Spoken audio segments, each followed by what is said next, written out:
The result of the Downing Street Declaration and the changes that were ushered in under it, there is a very clear process in place whereby the fundamentals of the future of Northern Ireland can be properly discussed. And that has been a big shift, a shift in the attitude both of the Irish government and the British Conservative government. And our view at the present time is that we have the date set for these all-party talks. It is demanded, and demanded in my view quite rightly, that in order to participate in those talks, there is a cessation of violence. And we have the chance now to make progress on that issue. And what I would emphasize to you is that the support for the peace process, that bipartisanship, has been done on the basis that we genuinely believe that is the best and most responsible way of ensuring that the peace process succeeds. And I am conscious all the way throughout that I'm not in charge of these negotiations. I'm not doing them myself. No doubt there may be things that could be done differently here and there, but the general thrust of the process is correct. And whilst it continues to be carried out in good faith by the British government, we will support it, because I think that is the best chance that peace has. And I can tell you, and I speak as someone who has relatives both in the north and south of Ireland, that their most anxious desire is that the violence stops and never comes back, so they have a chance to bring up their children with some hope of living in a peaceful community that is increasingly united. And since we now have a procedure whereby these fundamental questions of future structure can be decided, I think everyone's got the obligation to get in there and push that process forward. Philippa Tarrant from Reuters. After last night's victory, there's talk that there could be a general election as early as June. Are you ready for that? And what weapons are you expecting the Tories to fire at you before then? Well, I expect they will fire their normal weapons, and they've been firing quite a few already. We are, of course, ready for that election whenever it comes.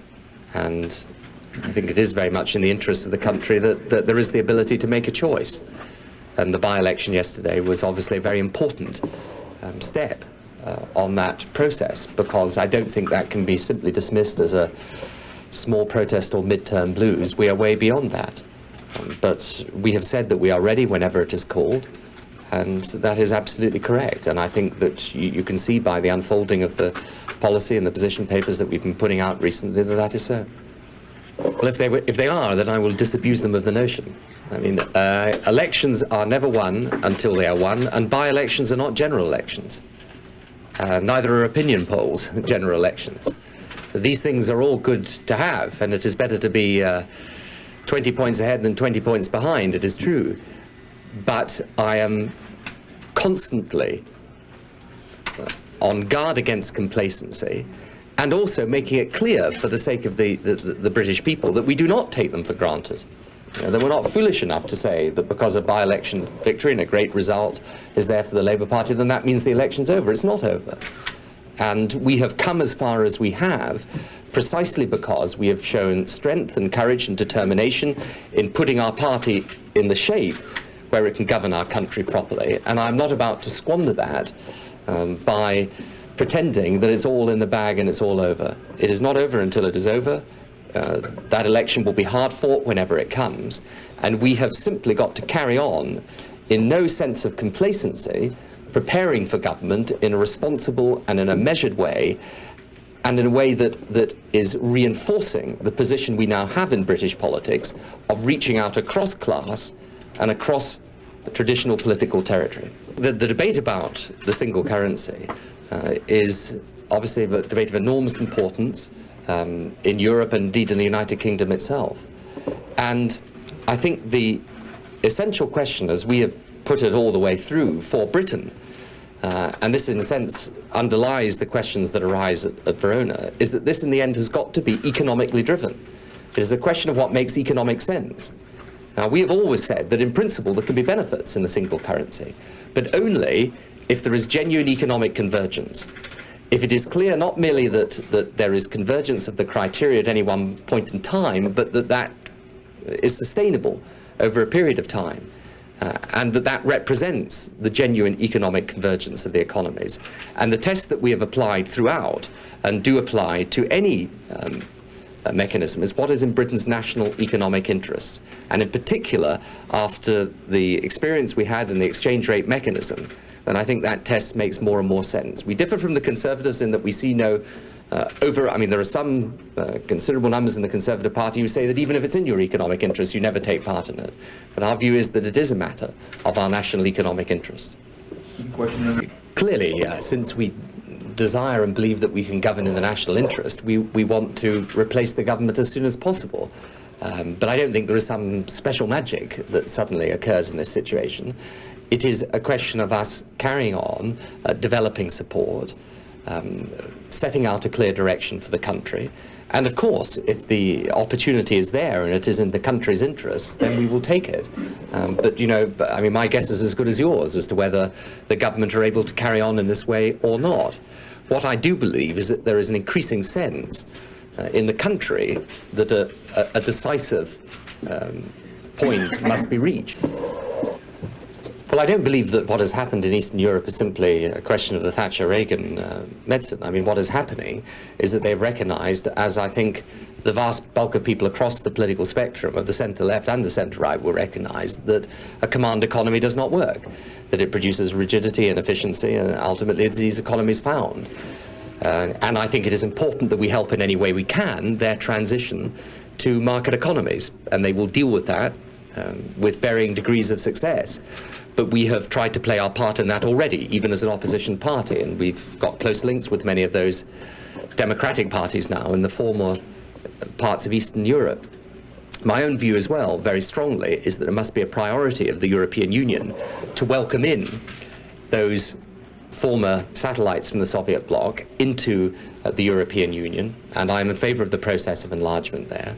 As for relations with Russia, well, it is important, obviously, that we handle that sensitively vis-a-vis the changes in both the European Union and NATO.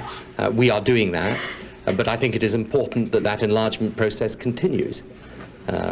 As for what is happening inside Russia itself, we support, obviously, the market reforms that are being made and a strict adherence to the democratic process, because I have no doubt at all that both those things are not merely in the interests of Russia, but that they are in the strategic interests of Britain, the United States and the Western world. I think that everyone is concerned, obviously, to make sure that that there is no improper influence exercised by the Iranians or indeed anyone else in that situation.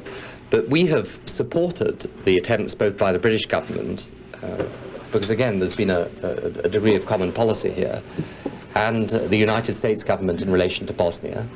I mean, I understand very well, I was saying this in a speech last night, that I understand very well the concerns that our electorates have in Britain and in the United States. They ask, how much does this have to do with us? Should we really be involved at all? But I do believe very, very strongly, from both our perspectives, that the decisions that were taken by the American government and by the British and other governments were absolutely essential in delivering stability in that part of the world. And you should always recall, particularly for us in Europe, that any trouble in the Balkan Peninsula, we are well aware of how much that can spread and the damage that it can do. So I think it is extremely important that we maintain the efforts there, and I believe that President Clinton has paved both correctly and played a very constructive role in trying to deliver peace in Bosnia in circumstances where it is manifestly in the interests of the West. Well, one element in which I would very much like to emulate President Clinton is winning, of course. But I think that there are, of course, differences when you're running for office and you're governing, but I believe that he has been very successful in doing both. And, of course, it is extremely important that we keep up a clear sense of direction all the way through, not just before an election, but afterwards too.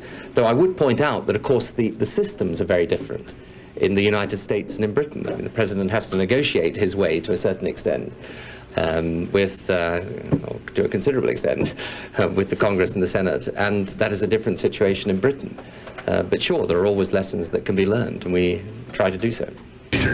Well, everybody knows if it is possible for us to defeat the government, and defeat them on a vote of no confidence, and of course we will do so. But if I can just get behind your question, in case this is what you were implying, we certainly will not do anything in the way of trading fundamental objectives in return for support. And in particular, I should make it absolutely clear, there's no question of us playing around in any shape or form at all with the peace process in Northern Ireland in order to secure support. People know where we stand on this. We've made it clear. We have not entered into any attempt to trade or deal with anybody over it, and that will continue to be the case.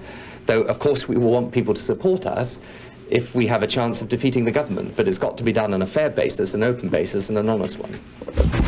Well, I, of course, have met Dr. Greenspan on several occasions, so it's not something I've done for the first time, and I would say to you that sound monetary policy is what will be pursued by a Labour government in any event. And we were discussing, obviously, the situation here in the United States, but also the situation in Europe as well, and the impact of monetary union. And as for the question of the Bank of England, the Shadow Chancellor Gordon Brown set out proposals that would introduce an element of reform and openness, transparency into the relations between government and the Bank of England, and we have supported the greater transparency that has occurred as a result of the minutes between the Governor and the Chancellor being published. And that is a process that we favour and no doubt will develop. Well, I hope very much that will not occur. And I believe that the Chinese government will recognise, indeed must recognise, the importance of the human rights dimension in maintaining the stability of Hong Kong. Now, the discussions, of course, between the British government, any British government, the Chinese government will continue. And there are guarantees there that are immensely important. It is always going to be a fragile situation in Hong Kong over this next period of time. There's no doubt about that at all. But I believe that they understand, I hope very much they understand fully, that there is, of course, going to be anxiety amongst people there, and essential to preserving the stability and position of Hong Kong as an immensely successful economic entity is that people recognise the importance of the guarantees that have been given being upheld. I mean, as I was saying to someone earlier this morning, I'm related by marriage to someone who is a Hong Kong Chinese, so I'm very well aware of the anxieties that people face and also the importance of keeping that sense of stability there.